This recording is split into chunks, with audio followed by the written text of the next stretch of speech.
We're in the weekend right before the bar exam as I'm recording this, and this is a really interesting time. I like talking to my students because a lot of them are ready to take the test. They're excited about it. They know they're going to pass. They've done the work and now they're going to see the results. But I also have some conversations this week with people that are still anxious and concerned. They know what they have to do over the weekend to get ready, and now they're in the process of doing that. A common theme that I find in going through these conversations, however, is the notion of what it is that's being tested and how do you get ready for that at the end of your studies. And I'd like to talk about those things for a couple of minutes. In general, I think that the test has three broad components to it, no matter which bar exam you're actually taking. I think that there's a mental or substantive knowledge component as one of those elements. I think there's also a physical component to the test, and then I think there's an emotional component. Now, the substantive mental piece, most of you have already done the work. You've come up to the point where you're close to the exam, and I would say that you're not likely to learn a whole lot more from this stage on. I know that some people who are watching are probably still cramming and studying, and if they're the ones that are really cramming, they're probably not even watching this video. But the reality is that even though they're doing all that work, they're not substantively gaining a whole lot at this stage. The truth is that the bar exam of every jurisdiction isn't amenable to 3 days worth of cramming, no matter what the big box bar reviews or your law schools told you. The mental component is either put together or it's not put together at this point, and it actually becomes much less relevant at this stage of the study, even though that's where most of people are putting most of their effort. So if you're thinking that this is a time when you can just really push on and do all of this mental work and learn all of these things, that's probably not true. What about the physical component? That's a pretty big deal. A 2-day exam, that's a long bit of testing. It's a long physical experience. A 2-day test is a lot. I'm glad we don't have the full 3-day exam in California anymore, but 2 days of testing is a solid bit of work. And even if you're doing just 1 day of the test, maybe you're taking the attorney's exam or the multi-state only, that's still a lot. It's at least 6 hours of good, hard mental work. As a result, I think one of the keys in the weekend before the exam is to take good care of yourself physically. Get some rest this weekend and honor that internal feeling that your body gives you when it says, I'm done. Go ahead and listen to that. Stop and just let it go. If you're struggling with that, this is a good time when you take that stop to stop and think, hey, what do I need to bring with me for the exam or to the hotel? And I've got some suggestions in that regard. Take your own pillows. I think they make a world of difference. Take a white noise machine, because you don't really want to hear people running up and down the hallways all night asking each other the answer to question whatever it was. Take an alarm that you know is going to work, and make sure you've got one of those. Also, make sure that there's somebody who's going to check in with you on the morning of the exam to call you and get you up. Now, if you're changing time zones to take the test, start thinking about this weekend putting yourself in that new bar exam jurisdiction time zone so that you're really into the flow of it. Start mimicking the routine that you're going to have on the day of the exam. So get up at the hour you would normally get up, have the breakfast that you're planning to have, really get yourself in that structure. Also, be certain to eat well this weekend. Hydrate, make sure that you take good care of yourself, do all the things that you would normally want to do. Now, I also have to say, it seems silly, but I do have to mention that you shouldn't quit smoking or drinking if you've been doing that all along. You're drinking at the bar, probably not such a great idea. But don't change any big habits. That's really my point. This is particularly true when it comes to prescriptions. Don't start a new prescription regimen this weekend if you can possibly avoid it. I'm always surprised when people do that and they've been on a prescription and they suddenly stop taking it or they start something new and then they freak out during the exam or something happens physically to them and they're surprised that would occur. When you add the stress plus the medicine, it's a bad situation and things will not go well. So be thoughtful about what you're doing in that regard. If you must change some medications, be sure that you talk to your doctor before you do it and that your doctor knows you're taking the bar exam. It actually can make a difference. That's the physical part of what you want to do. You're taking good care of yourself physically. You're setting up your routine. You're getting yourself ready for a good couple of days physically wherever you're staying to prepare for the exam. But the biggest part to me of these three components is the third one, the emotional component. And what I mean by the emotional component is that the bar exam everywhere essentially tests your ability to keep your emotional equilibrium. Being a lawyer requires working under pressure. It requires working with deadlines and having, in many cases, your client right next to you there, right beside you, or having to get your brief filed on time or going to the court to negotiate a settlement or to do a set of transactional documents in a timely and correct basis. All of those are pressure-filled tasks. And truthfully, if you're unable to handle that kind of pressure, you may not have the emotional maturity yet to be a member of the bar. I think, frankly, that the examiners are right to give and create a high-stakes, high-pressure environment in order to help measure whether or not applicants can handle the pressure of this profession.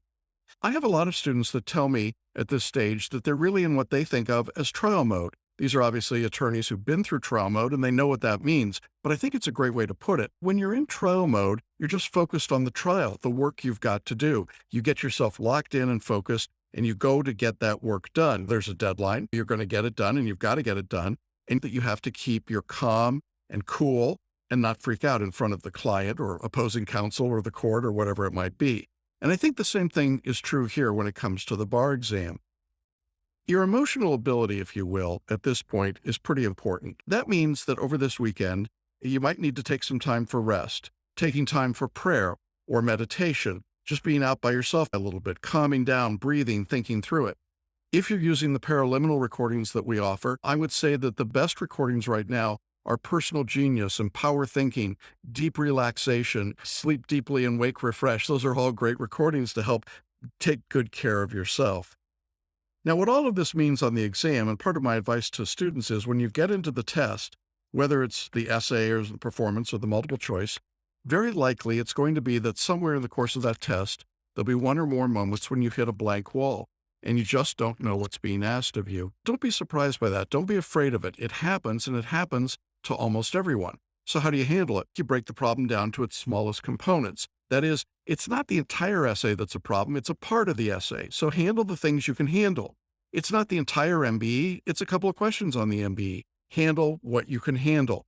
If you're in our course and you've been working through our approach to writing, you can take each part of the problem and break it into smaller pieces, make arguments, and then if you have to, make up the law. It'll still get you to the right place in terms of the answer. So don't let the problem overwhelm you. Don't let the circumstance overwhelm you. When bad things happen at the exam, and they will, and frankly, as I look at all the craziness going on this weekend, I've got to believe that there are going to be a lot of drama. There are going to be a lot of people that show up at the exam and their computers don't work. And there's going to be drama. Things are going to happen. When those things happen, treat them emotionally as something you expected. If that happens to you in the exam, I hit something and I just don't know it, stop, put your materials down, take your hands off the keyboard or off your pen, close your eyes for a moment and take a nice breath, a nice big belly breath, slow and gentle. Get yourself back to a nice calm position and then start working. Either skip the multi-state question, come back to it later, or if it's an essay, look at the facts, write about the facts and the problem, make up arguments, and then start writing the law as you understand it. Let the information begin to flow through you again. And if you're a photo reader, you understand what that means intuitively, and the ability to just be calm and let your genius mind work through you instead of against you. Now, I know a lot of people watching this will be memorizers. You've got your mnemonics, and you've got your mnemonics to remember your mnemonics, and then you've got your song to remember your mnemonics, and so on. I would tell you, if you're that kind of a person and you can't remember those things, here's my free advice. Go to the facts. Use the facts. They're always there. They're always in front of you. The fact pattern will give you a lot of clues about what's going on. You have that resource available if you choose to use it. You really don't have to be memorizing. I know that's heresy for those of you in the big box bar reviews, but memorizing is the least effective thing you can do this weekend. So I would encourage you, regardless of your circumstance, to keep your calm throughout all of this. The last thing I want to say about what this weekend represents for a lot of people, I think the bar exam is the finish line. You've been working and studying, and maybe it's the end of law school, or it's the end of a prolonged period of study, or at least a study period for a few weeks of pretty intense work. And the tendency is to think, well, that's the end point, it's the end line. And that's actually a problem. I don't know a lot about sports in terms of actually being an athlete, but I've been told that runners are advised to actually run through the tape at the end, not to pull up as they're coming into the finish line. And that analogy strikes me as appropriate for the bar exam. I don't think of the test as the end of the process so much as the beginning of your legal career in that particular jurisdiction. And it seems to me that if you treat the bar exam as the start of your career, then your emotional capacity, your physical capacity, and your mental capacity throughout the exam will in fact set you up in the way that you're going to practice law afterwards. It'll be a great starting block for your legal career. If, on the other hand, the way that you see this is as an endpoint, I think you're going to come to the exam tired, frustrated, angry, mentally drained, physically drained. That's a very bad way to begin one's legal career, or to begin anything for that matter. And while it might seem like it's a semantic difference, it can make a huge difference in your mental approach and in your preparation over the next few days. If you think of yourself as someone who's getting ready to start the rest of their career, then the bar exam is the launching pad for that career. You would view it very differently than saying it's this big brick wall that I'm going to hit at the end, and it's going to hurt when I get there. I would much rather that you think of it as a slingshot. This is your chance to show the examiners, the other members of the bar, your future peers, what you're really capable of doing. In fact, I recommend to my students that you actually dress for court when you go to take the bar exam.